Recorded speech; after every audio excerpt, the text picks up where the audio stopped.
మన ఇండియన్ సినిమాలో ధూమ్ సిరీస్ కి యూత్ ఆడియన్స్ లో ఎంత మంచి క్రేజ్ ఉందో ప్రత్యేకించి చెప్పనవసరం లేదు. జాన్ అబ్రహాం, అభిషేక్ బచ్చన్ కాంబినేషన్ లో వచ్చిన ధూమ్ చిత్రం అప్పట్లో బాలీవుడ్ లో ఉన్నటువంటి రికార్డ్స్ అన్నింటినీ బద్దలు కొట్టి సెన్సేషన్ సృష్టించింది. సిరీస్ లాగా కొనసాగించడానికి అవకాశం ఉండటంతో ధూమ్ 2 చిత్రాన్ని హృతిక్ రోషన్, అభిషేక్ బచ్చన్ కాంబినేషన్ లో తెరకెక్కించి విడుదల చేశారు. ధూమ్ చిత్రం కంటే రెండింతలు పెద్ద బ్లాక్ బస్టర్ గా నిలిచింది ఈ చిత్రం. కేవలం హిందీలో మాత్రమే కాదు, తెలుగులో కూడా ఈ సినిమా పెద్ద హిట్ అయ్యింది. హృతిక్ రోషన్ కి సౌత్ లో మంచి మార్కెట్ ఏర్పడేలా చేసింది. ఆ తర్వాత కొంత గ్యాప్ తీసుకుని ఆమీర్ ఖాన్, అభిషేక్ బచ్చన్ కాంబినేషన్ లో ధూమ్ 3 చిత్రం చేశారు. ఇందులో ఆమీర్ ఖాన్ డ్యూయల్ రోల్లో అద్భుతంగా నటించారు. ఈ చిత్రం ఆ రోజుల్లోనే దాదాపు 400 కోట్ల రూపాయల గ్రాస్ వసూళ్లను కేవలం ఇండియా నుండి వసూలు చేసి చరిత్ర సృష్టించింది. ఈ చిత్రం 2013వ సంవత్సరంలో విడుదలైంది. ఆ తర్వాత ఈ సిరీస్ నుంచి మరో సినిమా రాలేదు. సుమారుగా 10 ఏళ్ల సుదీర్ఘ గ్యాప్ తర్వాత ఇప్పుడు యష్ రాజ్ ఫిలిమ్స్ ధూమ్ 4 చిత్రాన్ని ప్లాన్ చేస్తోంది.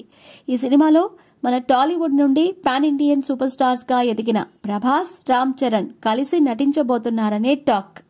వీరిద్దరూ ఈ సినిమాలో అన్నదమ్ములుగా కనిపిస్తారట. ఇద్దరూ కలిసి దేశంలోనే ఘరానా దొంగతనాలు చేయటం, వీళ్లను పట్టుకోవటం కోసం అభిషేక్ బచ్చన్ విశ్వ ప్రయత్నాలు చేయటం, ఇలా ఆద్యంతం ఉత్కంఠభరితంగా సాగే యాక్షన్ సినిమాగా ఈ చిత్రాన్ని తెరకెక్కించబోతున్నారని తెలుస్తోంది.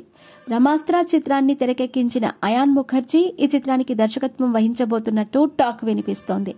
ప్రస్తుతం అయాన్ ముఖర్జీ ఎన్టీఆర్, హృతిక్ రోషన్ కాంబినేషన్ లో వార్ 2 చిత్రం చేస్తున్నాడు.